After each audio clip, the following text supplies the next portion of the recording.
everyone. My name is Bhavesh Dattate Kaliravkar.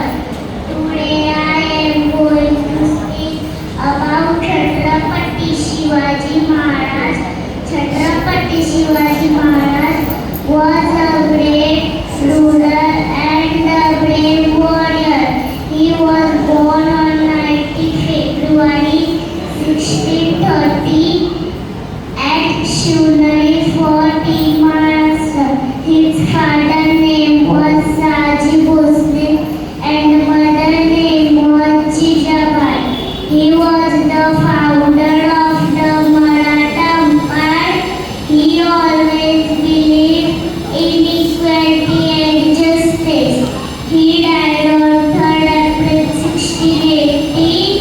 He is an inspiration for all of us and would always be immortal